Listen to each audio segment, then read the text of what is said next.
Okay, so a quick change of plan here. I decided actually I really wanted to talk about something else. We're a connected TV content, discussion, and I wanted to talk about what we can do in the connected world. I think that ultraviolet itself is moving forward, and where it's sort of going is maybe something I don't feel qualified to talk about right now. But let's look at what we can do in the connected TV world. In fact, what is our world at the moment?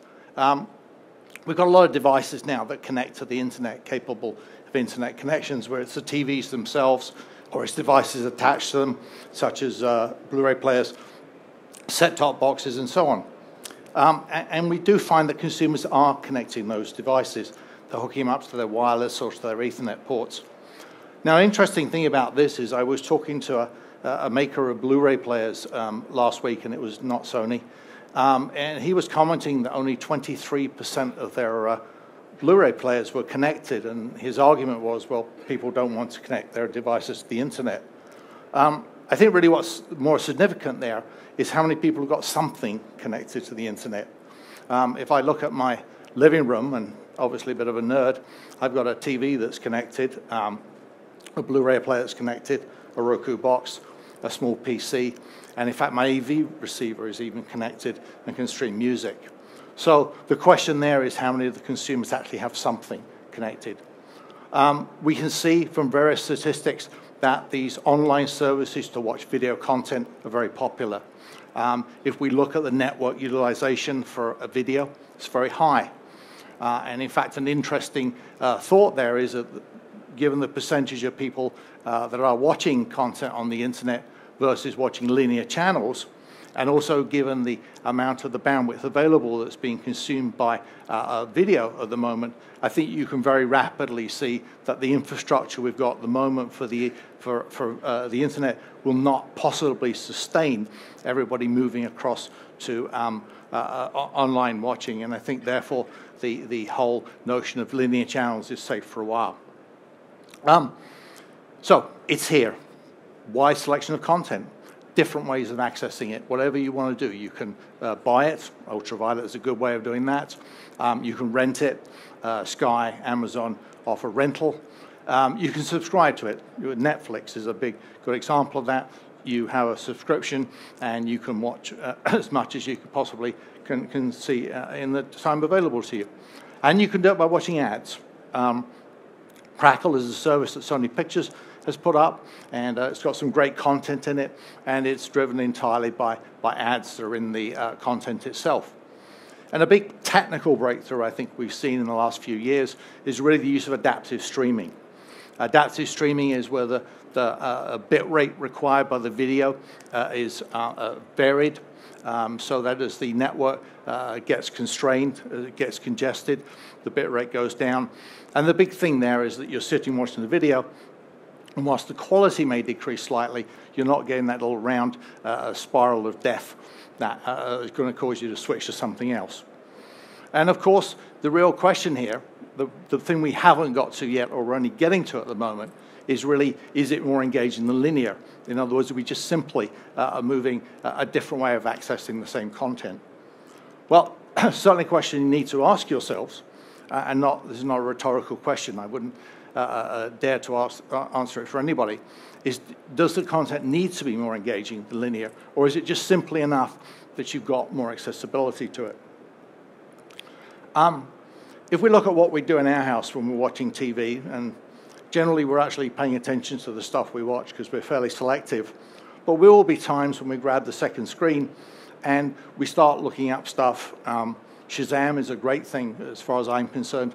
I discovered a fairly obscure Swedish tenor called Jussi Borling by watching a Swedish version of Wallander and hearing him on the soundtrack. Something I would never have found any other way. Elsewhere in the household, there might be other people doing other things while they're watching television. This is, of course, the generation that really can multitask, rather than my generation, which has simply got attention deficit disorder. And these people are watching, doing all sorts of social networking. Okay, so just announced it, the second screen always deserves a fanfare because it's such a buzzword around. But the thing about it is you've got two screens, Okay, what are you going to do with them? Well, first of all, let me say that I'm not going to pick which one is the second screen and which is the primary screen. We're just going to refer to it as the big one and the small one. Clearly, you want to put the video up on the big one. I'd like to see big pictures, and that leaves you the question of what do you put down here on the second, I want to say it, on the other screen. Okay, so let's do a quick design together. Let's just design something, see what we can pull together. We clearly got two goals here. One is we want a really good consumer experience. We want to increase the engagement with the content. But the other thing here is we want a viable implementation. We want something that scales, that we're not spending a lot of time writing apps that only work for one program. So in terms of designing something, I always like to start with the best and see what they did. And in this context, I want to show you some stuff from an app that our home entertainment group puts together called Movie Touch. Okay, if we could switch to the iPad here, let me attempt to wake it up. Okay, nice error message there. Okay, so far so good.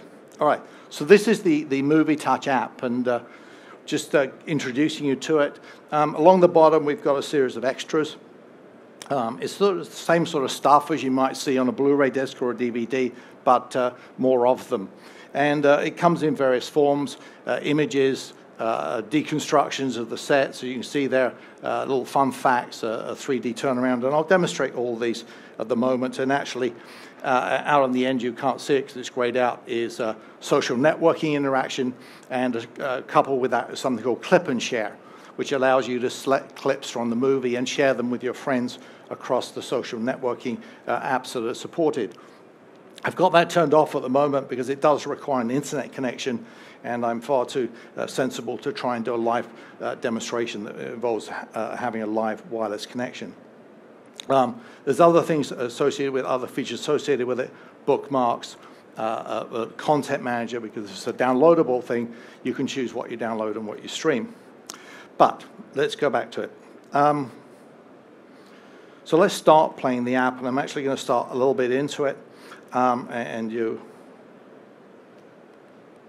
Okay, great, picture. Oh, excuse me a second, I started too far into it. Okay, let me go back to my bookmarks and find the bookmark I want. Okay, we'll start playing from here. Okay, beginning of the movie, just past the end of the credits, and you can see the movie starts. Now, the first thing you can see in the ribbon down here, which is what we call this bit at the moment, is you've got information available to you if you're watching this movie that is synchronized to the top one. Here we've got something that comes up and shows you the music in this movie is by Danny Elfman. And another feature of this is that when we take a character on the screen, for example, her, if I tap on her face, information pops up there about the actress, and if I tap on that, we can go full screen, and we can get the sort of experience that you might otherwise get by going to IMDb, full filmography in this point. And when I close it back out again, it simply resumes the movie where it was before. Again, the images are also available to you, so if you're curious about how Boris did his hair, we can bring that up and we can see it being combed. And the other thing at the moment, the fun facts, the extras are appearing as we get to that point in the movie, but we do have the option there to skip ahead. And if I tap that, then I can scroll backwards and forwards in a timeline that goes beyond what we're seeing at the top. Another part of this is videos. In this case, it's sort of behind the scenes a shot of the way that scene was made. And what's interesting here is a bit like a director's commentary on a Blu-ray disc or a DVD. We can learn from the people that actually created the content what they were trying to do with it. In this case, it will be the effects supervisors and also the scriptwriter and so on. But it's an opportunity to learn more about the movie itself and also understand a bit more about the creative process that goes on behind making something like this. Again, click done on that, we can go back to the movie, and the movie carries on. If I go forward a bit, and let me see if I can find this, we can go, where is it? Okay, don't try this at home. There we go. All right, so we go to stuff that typically you couldn't do in terms of a DVD. In this case, we've got a 3D turnaround of a model of one of the weapons in it. So there's a lot of stuff we can do here that adds richness to the experience. Okay, I'm going to stop this, and let's go back to the PowerPoint if we may. Can we go back to the PowerPoint? Thank you. Okay, so then we have, that's what we're going to use as a design model here. This is really just a recap of what you just saw. Actually, this slide was here in case I couldn't get the iPad to work. Okay, so we've got this iPad app, and in this case, I'm going to talk about something I designed about a holiday in the Lake District. I don't want to use one of our movies. And I designed something very similar to this. I put it on the tablet. It's great. Everybody's enthralled with it. But it still leaves me with the problem of what to put on the other screen. Now, I could just simply take this app and move it across there. And you'll see that from the sort of user interface we've got to it, actually it would work fairly well with the conventional remote control. You can scroll through, you can select things, and you can move around a bit. So that doesn't work too badly. And of course, it still leaves me the problem of what do I put on this screen. So the obvious thing we do is we split between them. We put the video on the big screen, and all the cool stuff that goes with it down on the small screen.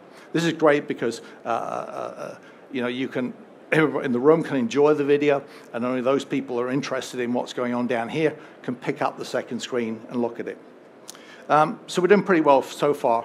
But one of the things we did have in this app was a synchronization between the ribbon and the content up there. In other words, keeping them directly relating to each other rather than just somebody you can go and explore, which you could do on the web, frankly. Several ways of doing this. What Shazam, I think, is doing is basically the notion of an audio fingerprint. And so the app running on the tablet is able to locate whereabouts it is in the content and synchronize it that way by listening to the audio that's coming out of the TV. This works very well for linear, works very well for live, and it is a great solution for that.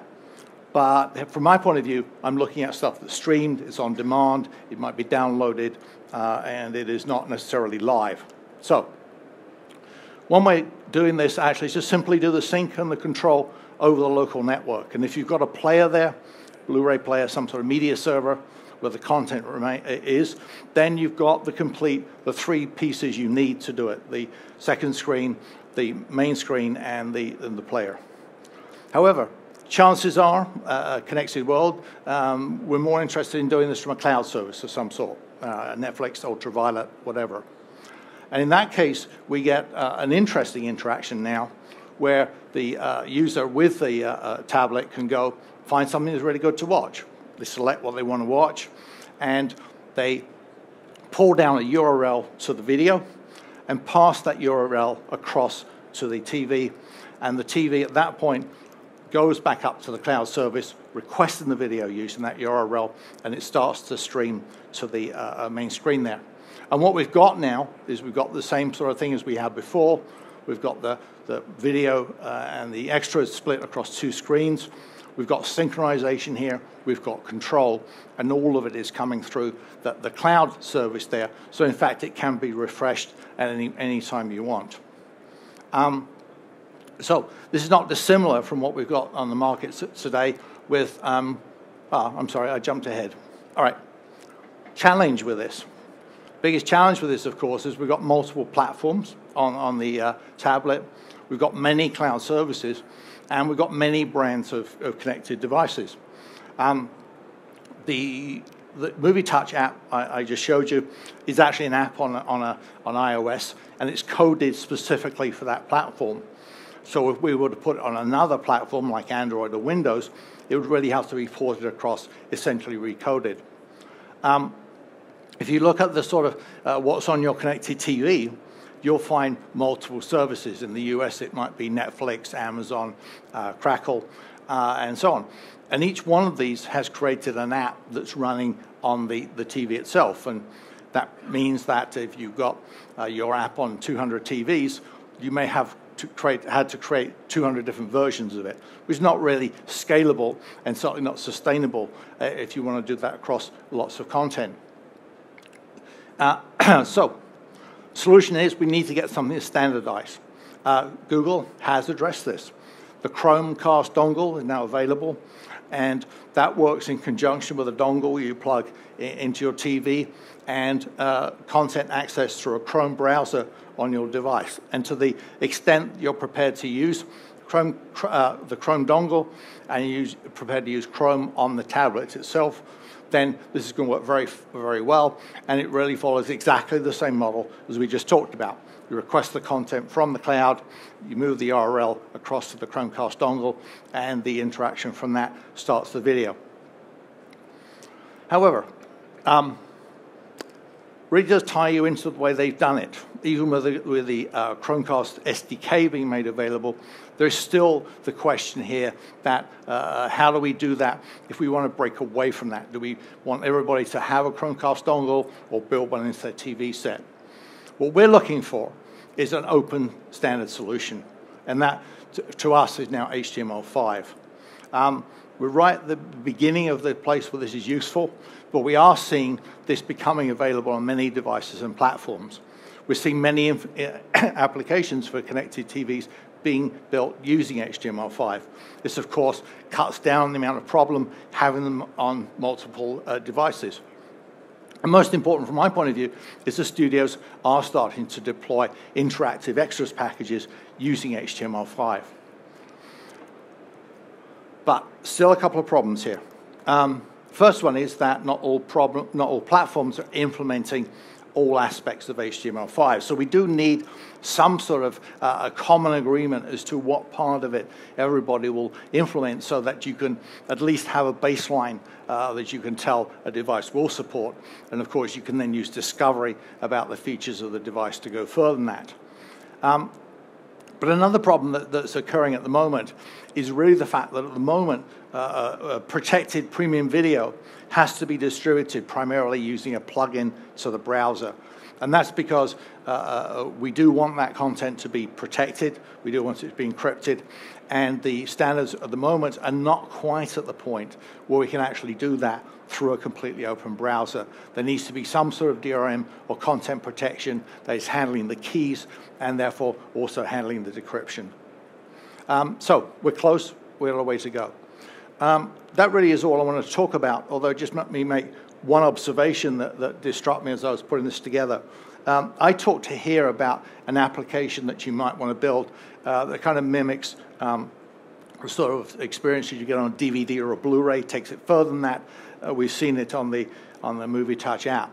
But the thing about it is that when you get into this environment, when you get the connected TV running some sort of standard, there's actually quite a lot you can do.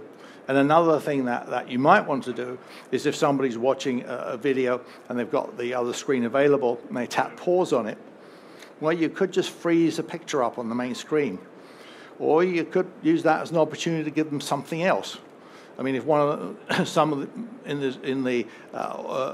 watching the TV has gone up to make a cup of tea and the other people are just sitting around waiting for them to come back with the tea, then, hey, put up an advert on there. So there's lots of stuff you can do once you get in this connected environment that goes well beyond the sort of traditional things we've looked at. Okay, that's it. Thank you.